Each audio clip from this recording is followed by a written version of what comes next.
Is watching us right now. Amazina maita ADB the entertainer of course uri ahenyine Apex TV the online TV station omwese ni Uganda of course nazo kuforinga mkutiti ya burijo that's Facebook, Twitter, YouTube hamwe na Instagram of course kufuna information yone tukwantu kuletera tukavaringa events tukavaringa interviews as mwana zimwe of course na buchimwe chona information iko ne kwata abeshongozi ningashiba celeb of course nzabantu tukuletera ahenyine Apex TV ni nsiba byo mwena otwe not following of course not liking and not commenting na buchimwe chona ni cyangwa cyo gukora na mweyongere kuchiforinga kuchitera mpaka right now nyina ho mwesho gusimba mwita Emily of course nakona tugambira no wanka hi akishongora biha akakora biha nabuchimuchona ahenyini Apex TV the online TV station omwese ni Uganda na kwakira munywana wanje nanye nashemera rokushanga yongera hira kazobanzora musiya bari mbature right now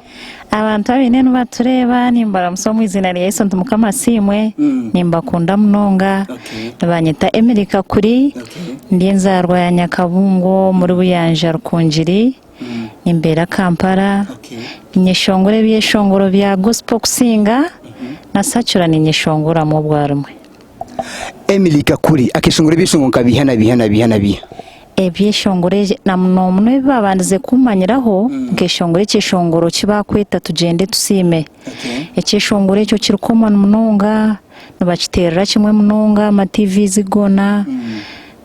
tugende tusime tutanshira ryaho tugende tusime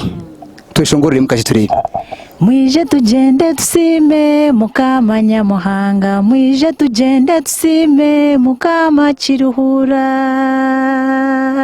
mwije tugende tusime mukamanya muhanga mwije tugende tusime mukama kiruhura omiziki wamara mubwire bukwingana ki sofa nimbara umwaka gumwe akubana ubwo ntangiye kuba serious kikishongo kimazura umwaka gumwe n'icweka konka nkacyoza nabanza nakireka no ntandikire kukipromotinga kutandikana no gumwaka ko kubanza Emily Kakuri nobo ya upcoming ningo muntu ori established wo kumangu amazire bwire buringwa no yebaranka hiwe right now kigambo upcoming by the think acingaga omuntu wena nari hino kwa kuba nakitera umuntu omungereyeye obora upcoming obora legend so long as ikintu cyo gukora no kika kasamu no kimanya ningira tinda upcoming arugendo runduhorosha hezi mweno yereba nka ahansi hagati ya mutwe ningayi ndirwagati but with time nyendanye yongere yo misho ekintu cyo gukora no umuntu kwinspire kugira ngo ukikore uti ngo no ukikora amazima gargo nyoni njanyo nkanye ninyikiririzamo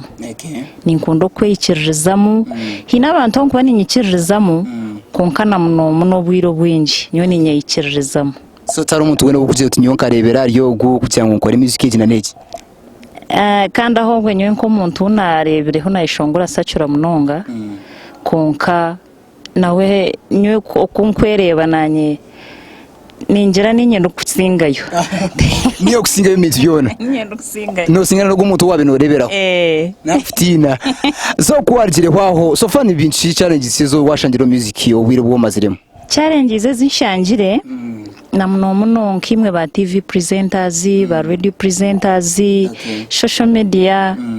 obwiro bwinji yo kubire ne twatira mwe katwikirizamo tutokubenta shango buzubu bwena ekindi nkoko kumanya ebintu byakasente music inetaga sente konko mwe no shango tine sente no nda gukora video oine cyeshongo no nda kukikora audio to ine zo kuzo mu studio ezo challenges nizo tukushango music konka hasigara tariho buzobona music ebishongo biri wayishongera apart from that cyo watugambira Yesu no amani twishongore muturebe Yesu no amani ruhanga wanje no basa byagumani kusima utendereza buri murungi Yesu no amani ruhanga wanje no basa byagumani kusima utendereza buri murungi. Thank you so much. Of course, yahinyina Apex TV the online TV station umwese Uganda corona ya camera. Of course nanye ADB the entertainer throwing game kutina gambira yona. Of course kufuna information yona. Tudinto yongera na Emily Kakuri. Mpora turino tugambira cyinshi tambura cyane bucimwe cyona. So Emily, no funanka iyi information story yo kwandika ibyishongoro bya byo kuhandika. Ebyeshongoro nimbifuna kurugira mwene nkahati no kimangu Yesu no wainamani buri kimwe cyone cyo kuzakora no rangu Yesu no wainamani oba abantu bakwanga oba abantu bakucyawa ensi no byo kwangeta konko ine Yesu no ryo wamani so nimba ningezo kumanyisa abantu kugira ngo na wabotine mani manyanti Yesu no wamani na bibasabyona no twino ishongorera nkahi umuntu bara Kampala nkahi nyine nyowe ni nyeshongorera gukusinga Kampala imbara ntontankiye kwijamu konka nyenda nayo kugikwasa kugifunza munonga emotion ngozi around here kucyo ni no na atitera around here wahuriye from Kampala kugira ngo mbamuhura no hankogo omu western omuntu onkumanya Kampala oba kukira kutera Emily Kikazi no inspiring abukamwe na Emily either way that lady is good era na ni mukunda munonga kandi omuntu uri kuhabura music n'omuntu takwepaka